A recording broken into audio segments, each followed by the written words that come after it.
Imagine being the son of one of the most powerful families in America, with wealth, status, and influence at your fingertips. And yet, instead of you living a life of luxury, you find yourself deep in the heart of one of the most remote and dangerous jungles in the earth. And then you vanish without a trace. This is not a movie plot. This is the real life story of Michael Rockefeller. And what happened to him in 1961 is so chilling and mysterious that still, after decades later, it still grips the imagination of historians and explorers. Michael was born in 1938 and he was the fifth child of Nelson Rockefeller, the powerful governor of New York and also the future vice president of United States. Michael could have chosen the easy path, living in mansions, hosting the political dinners, and following his father into politics. But instead, he had an adventurous heart. Michael was fascinated in the arts and cultures of the world's most remote societies.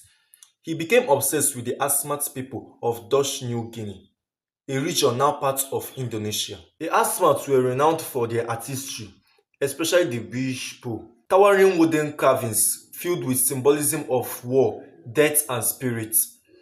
To Michael, these were not just artifacts, he saw it as a window into a way of life untouched by modern civilization. Michael joined an expedition in 1961 to collect Asmat art for his father's Museum of Primitive Art in New York. His mission was filled with curiosity but also tinged with danger.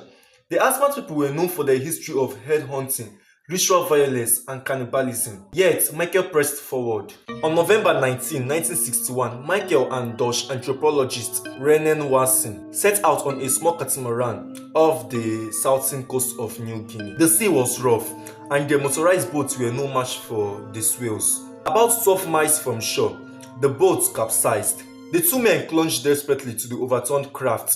Hours passed, the sun beat down, the ocean showed no mercy. By nightfall, the strength were nearly gone. For a full day, they drifted, waiting for a rescue that never came. Then at dawn, Michael made a fateful decision. He strapped two empty fuel gallons on his body for buoyancy and looked at Watson and said a word that could echo into legends. "I think I can make it." With that, he slipped into the water and began the long, grueling swim towards the distant shore. And Watson remained behind. Few hours later, he was rescued and Michael was never seen again. An enormous search followed. Planes, helicopters, boats, even local patrols combed the coastline, yet no trace of Michael was found. 3 years later, in 1964, the Dutch government declared him dead by drowning. For some, the story ended there. For others, it was just the beginning. According to villagers, missionaries, even Dutch officials, Michael didn't drown. He reached the shore alive, and when he stumbled onto the island, exhausted and alone, he walked straight into the hands of the Asmat. Here's why the story takes a chilling turn. Just 3 years earlier, in 1958, Dutch colonial officers had launched a violent patrol in the same region. In two villages, 5 Asmat men were shot and killed by the Dutch forces trying to suppress intertribal warfare. And to the Asmat, this death demanded vengeance. According to their culture, the spirit of a slain man could only rest once the death is being avenged by blood.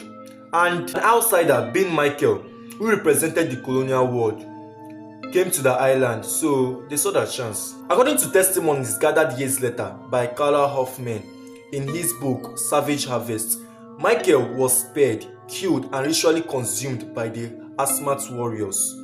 It wasn't a random violence, it was a cultural act of retribution. A ritual killing that was meant to balance the scale of justice in their worldview. But here's the dark part. This wasn't entirely a secret. Dutch officials, Catholic priests, and even colonial administrators reportedly learned what had happened. They chose silence. Why? Because in 1961, the Netherlands was in the middle of tense negotiation with Indonesia over the control of New Guinea. If the world discovered that the son of one of the Americans' most powerful families had been killed and cannibalized, it could cause outrage and derail their political ambition. So the truth was buried, and Michael's death was labeled drowning, and the official story closed. Yet, the silence only fueled the mystery. Rumors spread like wildfire. Even after decades, explorers, journalists, and adventurers they traveled to Papua in search of answers. None found definitive proof. Let me ask you this. If you're to be in Michael's shoe, adrift at sea, will you take the chance and swim for your life or cling to the wreck and hope for salvation? This one decision sealed his fate, and it's a choice we can all reflect on.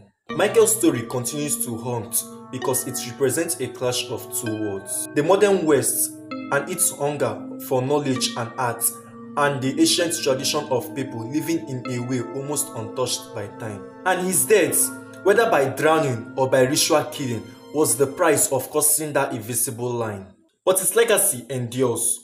The artifacts Michael collected before his disappearance was preserved in Michael Rockefeller Wing at the Metropolitan Museum of Art in New York. I've come to the end of this video. Do well to give this video a thumbs up if you like what you're watching, so YouTube can also push this video to more people. And also, don't forget to subscribe to my channel if you love watching videos about mysteries and true crime stories, and also forbidden islands that you are not permitted to go to. See you on my next video.